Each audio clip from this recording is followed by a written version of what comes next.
just gonna, you probably just see me looking there on the floor, not looking at my name, why it's different and stuff, but looking on the floor. Is there a book on the floor? I can just pick myself up and smack myself in the face, and I thought, no, let's start the day. I need to go out for the rest of the day, and I don't want to go out either with an imprint on my fucking head or a whopping bad head. But this is Biodome. Okay, so Biodome has appeared, or should have appeared by now, on the channel with Retro VHS. An unboxing, Retro VHS. Yeah, just a Retro VHS. I want to do a review at random for it. I was going to do fast forward reviews for it years ago. I even stood outside the billboard for Kylie Minogue. Again, check out.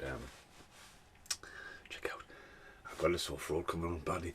Check out the Retro VHS when I get this.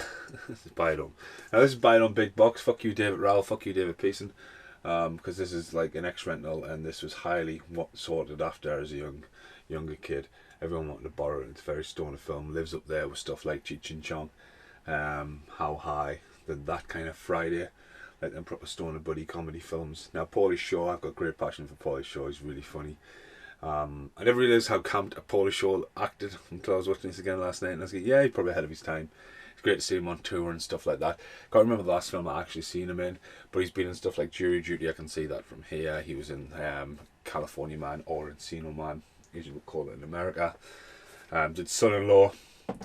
His mum is famously known for owning the comedy club in LA, and then made a brilliant movie called Pauly Shore is Dead, which has one of the biggest cast assembles you can ever imagine, and fair play to him. Stephen Baldwin does not appear in that movie, so even though these guys have great chemistry in this movie, it's not. I don't think they're really like Birdie and Doyle anymore. Will Anton is the guy. It's Walter Peck from Ghostbusters, also the guy from Die Hard 1 and 2. He plays like the guy who's got this vision of taking this land and building this dome and preserving life for a year, along with money from the guy from Klopek, like the guy from the Burbs, the leader of the Klopeks, Brian Gibson. I don't know, his name's definitely Gibson, might not be Brian, but he's basically put $100 million into this, and is angry that two twits from Tucson have ended up in the Biodome. So basically, Kylie Minogue is in this, and looking at the VHS, her name is not on the box anyway. It's slapped on there. It's a 12, very early 12 for MGM. Has been reissued on DVD, and the soundtrack is absolutely awesome. Has the band Wax appear throughout the movie.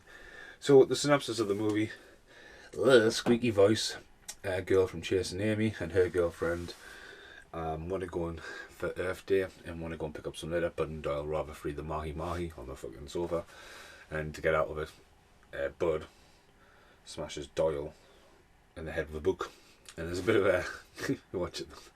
There's a bit of script supervision gone out the way. He had dreadlocks there, dreadlocks that, and it's like there's a big hole in his head.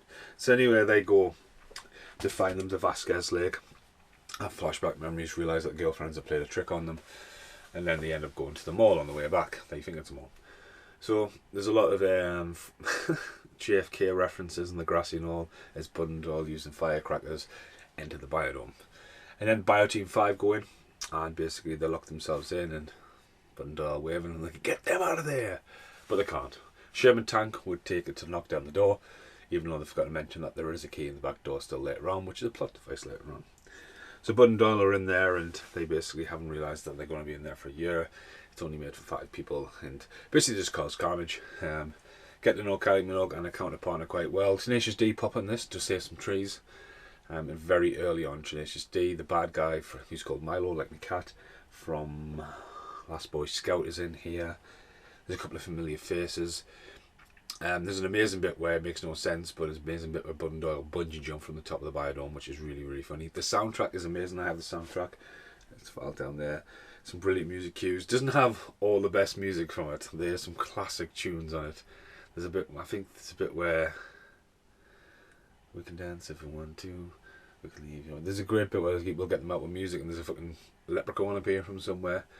It's got some great stunts. As I say, it's all been set in this location. Now, this location has appeared in 3 in Fuck My Life. I can't remember the third one, hence the stall there. But one of them is a movie starring Corey Feldman, sorry. Even I get them mixed up. Corey Feldman, and it's called Legion. Or Stormtrooper. I think it's Legion.